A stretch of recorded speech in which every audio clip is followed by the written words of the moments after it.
வணக்கம். தயவுசெய்து ஒரு நிமிடம். நீங்கள் இணைந்திருப்பது ஆர்பி ஃபீனிக்ஸ் மற்றும் கவலையான தகவலோடு சந்திக்கின்ற நான் உங்கள் பிரசன்னா.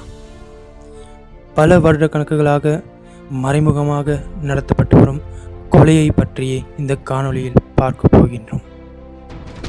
ஆனால் இந்த கொலையானது எந்த பத்திரிகையிலும் வந்ததில்லை, எந்த ஊடகத்திலும் வந்ததில்லை.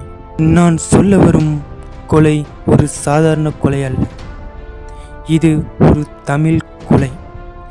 ஏனென்றால் பல காலங்களாக தமிழ் மோசமாக எழுதப்பட்ட வண்ணமே இலங்கையில் காணப்படுகின்றன.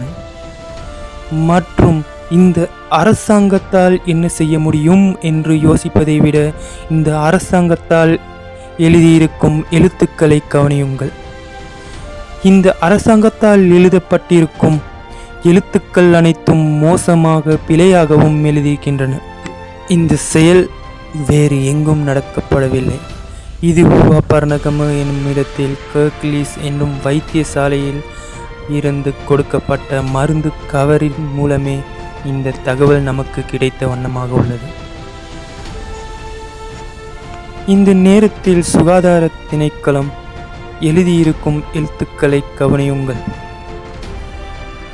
இந்த மாதிரியான சுகாதார திணைக்களம் இருக்கும்போது சுகாதார திணைக்களத்தின் மீது மக்களுக்கு எப்படி நம்பிக்கை வரும்? இந்த செயல் இங்கு மட்டுமல்ல, அனைவருக்கும் தெரிந்த பிரதேசமே கொழும்பு.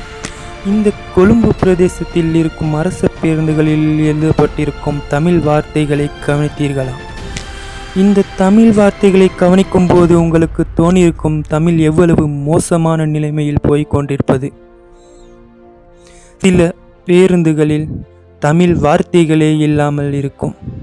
இந்த மாதிரியான நிலைமையில் அரசு பேருந்துகளில் எழுதப்பட்டிருக்கும் வார்த்தைகளை நீங்கள் கேட்டிருக்க மாட்டீர்கள், ஏன் இவ்வளவு தவறாக எழுதியிருக்கிறீர்கள் என்று. ஆனால் நான் கேட்டபோது கிடைத்த பதில் என்னவென்றால், அது அரசாங்கத்தின் மீதான குற்றம், என்மேல் குற்றம் சாட்ட வேண்டாம் என்று கூறினார்கள். இந்த நிலைமையில் நமது தாய்மொழிகள் சென்ற வண்ணமாக இருந்தால் நாம் அடுத்து வரும் சந்ததியர்களுக்கு தமிழ் என்றால் என்னவென்று கேட்கும் அளவிற்கு போய்விடும். மற்ற நாட்டு மொழிகளை சரியாக எழுத தெரிந்த உங்களுக்கு நம் நாட்டு மொழியை சரியாக எழுத தெரியாததற்கான காரணம் என்ன? ஆங்கிலம் படித்தால் வேலை கிடைக்கும், மற்ற மொழிகள் படித்தால் வேலை கிடைக்கும் என்று கூறும் உங்களுக்கு தமிழ் படித்தால் வேலை கிடைக்கும் என்று கூறுவதற்கு மனம் வரவில்லையே, அது ஏன்? ஒரு இடத்தில் ஒரு கொலை சம்பவம் நடந்தால் அந்த சம்பவத்தில் ஈடுபட்டவருக்கு மட்டுமே பிரச்சனை. ஆனால் இந்த தமிழ் கொலையானது அடுத்து வரும் சந்ததியினருக்கும் பிரச்சனை. நம் ஒவ்வொருவருக்கும் தாய் ஒன்று, அது எவ்வளவு உண்மையோ அதே போன்றே நம் ஒவ்வொருவருக்கும் நமது தாய்மொழி ஒன்று. மற்ற மொழிகளை படிக்க வேண்டாம் என்று கூறவில்லை, நமது தமிழ் மொழியை மறந்துவிட வேண்டாம் என்று கூறுகின்றோம். நான் அரசாங்கத்திடம் கூற வருவது ஒன்றே, நம் அரசாங்கத்தால் இழைக்கப்பட்டிருக்கும் தவறை திருத்த அரசாங்கம் எப்படி தண்டனை கொடுக்கும், எப்படி திருத்தி அமைக்கும்? நமது இரண்டாம் மொழி சகோதரர்கள் கூட தமிழை படிக்க ஆர்வமாகவும் உள்ளனர், ஆசையாகவும் உள்ளனர். ஆனால் நம் பிரதேசத்தில் இருக்கும் வங்கியில் நம் பற்று சீட்டை தமிழில் நிரப்பினால் செல்லுபடியாகாது என்று உத்தரவு கொடுக்கின்றன. அந்த தமிழை திருத்தி அமைத்து ஆங்கிலத்தில் எழுத வேண்டும் என்று ஓர்டர் போடுகின்றன.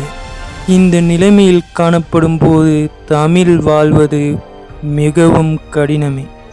நாம் தவறை தீர்த்தி அமைக்கும் இடத்தில் இருக்கவில்லை, ஆனால் தவறை சுற்றி காட்டும் இடத்தில் இருக்கின்றோம். தமிழை மறந்துவிட வேண்டாம் என்று கூறி விடைபெறுகிறேன். நன்றி, வணக்கம்.